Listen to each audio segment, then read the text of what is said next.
Hello lads and ladies, and welcome back for another video on the channel.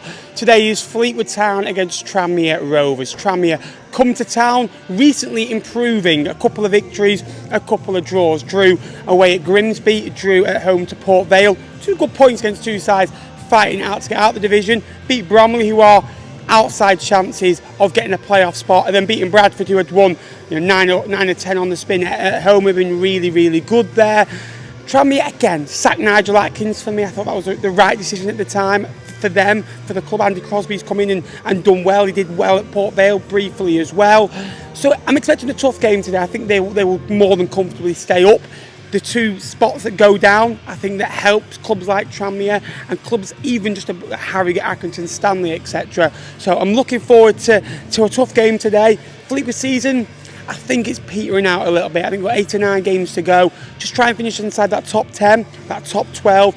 It'd be a good season overall. I think you've got to look at the positives, rebuild for next season, and give Pete Wild a full season, at the helm.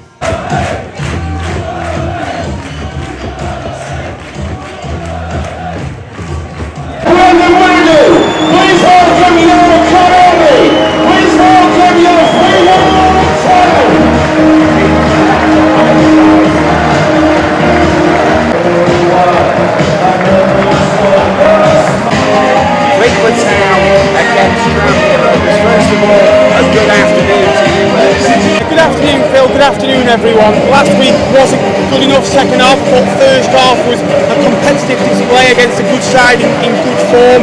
We're playing a side that are fighting for their lives and just 6 points above Morecambe in that last relegation spot. They've improved in recent weeks of this Tranmere side.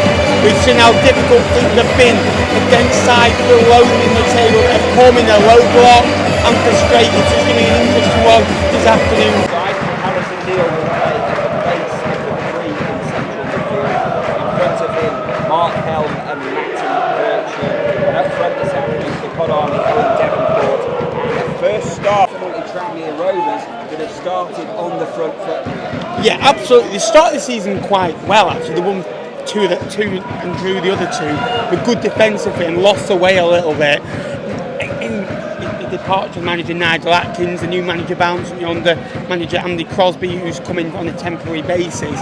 They are being a bit more front-footed, a bit more attacking heavy, and using the wing backs with Patrick and Norman, like they did there as well, getting the balls out wide, getting cross into the box, and Ken Fleetwood just relieved to get a goal kick a little bit as well. You can maybe see that today, that Tranmere are fighting for their lives a little bit more than Fleetwood. Mark Helm and gave him a glorious opportunity to shoot. Yeah, it all starts with Mark Helm just driving through, and Finley wins it back. But Mark Helm, tenacious, wins the ball back, and just again they're backing off him. And you don't do that with players like Mark Helm, who when he gets a yard of space, we've seen what he can do. It's a decent effort just wide of the post, but a lot better. In this first 5 minutes, you've had a half chance for them, getting the ball out for a corner. Fleetwood having an opportunity at Luke McGee's goal as well. Yeah, Amari Patrick has probably been the biggest threat for Tranmere all season. Scored away at Carlisle earlier this year as well, and he's been that bright spark in a poor side. No disrespect to Tranmere. In terms of attacking metrics, they've been, I think, one of the lowest expected goals, they're one of the lowest goals scored in the division. Only Carlisle scored less than them. He's a bright spark, and he's definitely one that we need to keep an eye on for.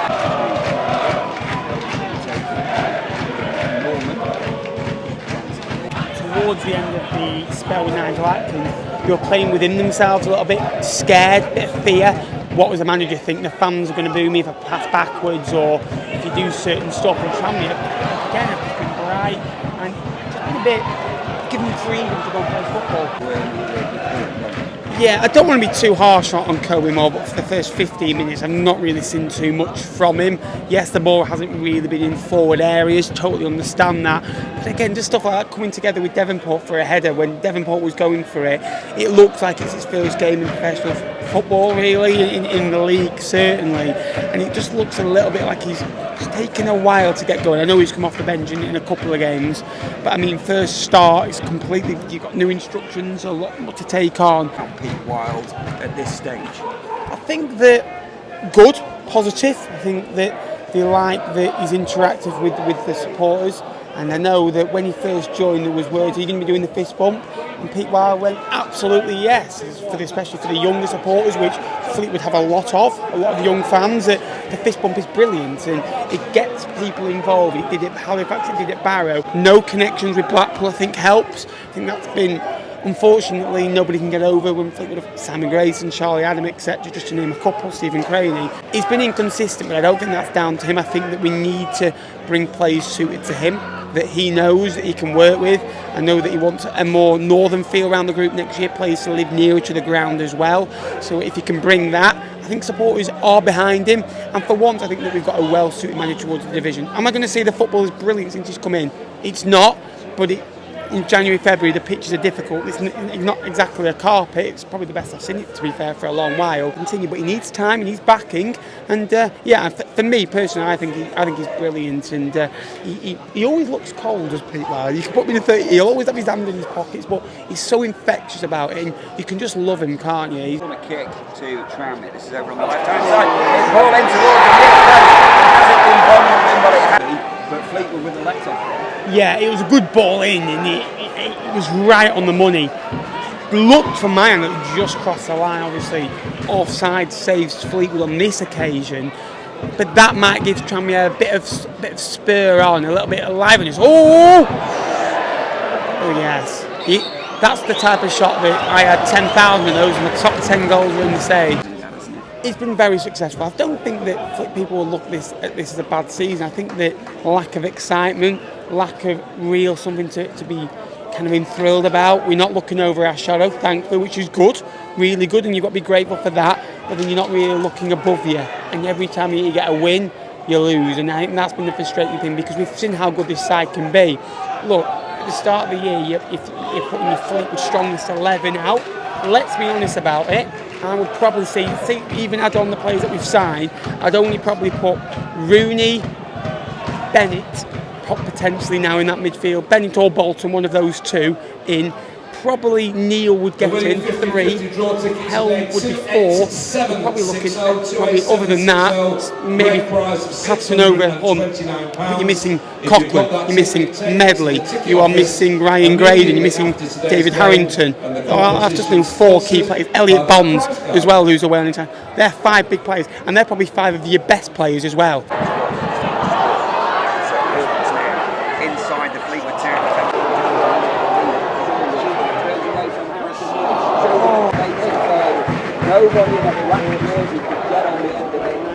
That's Harvey Saunders all over for you. Pace, can get in behind on your shoulder at all times at pass, and really, really good at running into the channels. At times, his goal-scoring prowess, I do question. I don't think he's probably strong enough, and I don't think he's more clinical enough to get you goals, to get you out of trouble. But what he can offer you is a focal point in behind and really ask questions. Carlisle United back in front, 2-1 up against Bromley. Still MJ Dons lead by that early goal away at Cheltenham.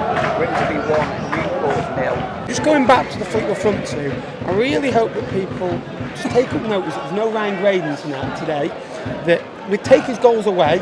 What you miss with Ryan Graydon. What's there been today? There's been no focal point, there's been no one holding it and giving it to somebody, no flick-ons, no runs in behind, no real get-out, and no real inspiration up front. Ryan Graydon gives you all that, and people were basing him on goals, which the centre forward judged on, but when he added goals and getting injured, it's so frustrating. But again, I think it's good to see that what Ryan Graydon means to the football club, and hopefully supporters might take it on board.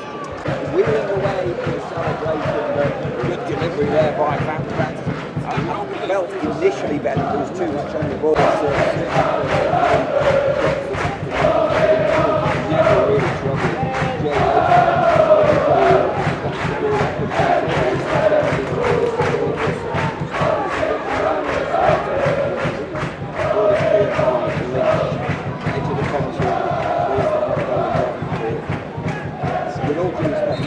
We're going to be honest with you, Fleetwood have competed.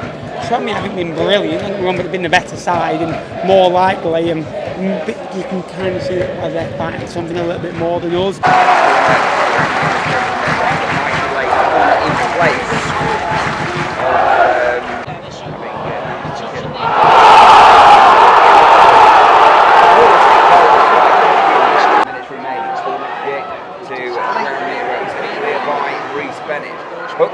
I think Tranmere will ask questions, buoyed on by the supporters. There'll probably be 4 or 5 minutes added on as well. Not been a great game, but if they can go and nick this 1-0. Wasn't a great game last time out against Bradford. They won it 1-0. Wasn't a great game against Bromley. They come back from behind to win that one. To make it, this could be make it 3 wins on the spin.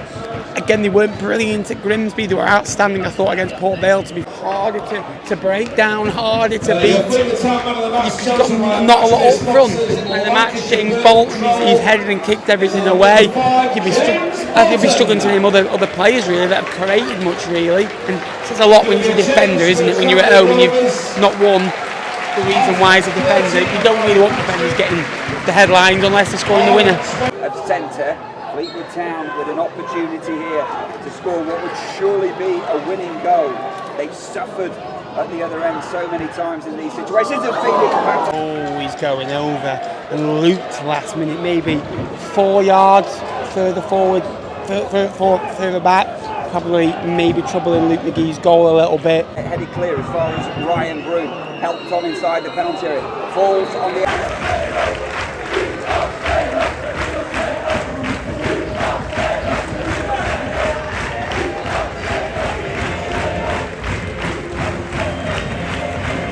They never look likely. I think that if you put us out there for another hour, will we look like scoring? No. Was the first half great? No. Was the second half any better? Probably not, to be fair. Not a lot of chances, not a lot of key moments in the game really, and for them it's a point close towards safety. They'll take 37 points, they're nearly there. For Fleetwood, 50 points, 14 clean sheets, another point at home. Only lost 3 out of 19 or 20 games at home now, 20. So you've lost 15% of your home games, where last year you lost 50%. It's a big improvement. It's just those draws. You can 5 of those draws into victory, you're 10 points further along, you're in the playoffs, and that is the difference. Not a great game. Can't lack the endeavour. Can't fault the fault really of the effort of the lads out there as well. They gave everything. The young lads learning on the job. They've just got to bring in some experience, get the injured lads back for next season, go again, heal up, 8 games to go, try and get over 60 points if we can, and get back to winning ways next week at Milton Keynes. Look at it, we're not 1 in 6. Put it like that, it's not bad. So that's the end of today's video. Not a great display really, not a great spectacle from both sides. They're fighting for their lives at the bottom end of the table. It's a massive point. Carlisle I think won today. Morecambe lost late on, so it's a point closer to where they want to be, and that's Football League safety for next year. New ownership I believe is going in there as well. Fleetwood says a lot. You've got Owen Devonport I think making his 10th appearance for Fleetwood today. Coby Moore made his debut, and the lads that you're bringing on, first appearance in the Football League. And then you're looking at Louis Marsh, the experience of Louis Marsh making, I think, his 14th appearance in the Football League, his 8th for Fleetwood. I think that says everything you need to know, really, that we're light up there, we're great at the back, we're great in midfield, Helm and Virtue in behind kind of the front line, but we're just struggling for goals, aren't we? And they'll come, hopefully they'll come between now and the end of the year. Got 8 games to go, and finish strongly would be the message now. And yeah, thank you for watching today's video. Hope you did enjoy. Please remember to like and subscribe. 0-0's never great, are they? But thank you for watching.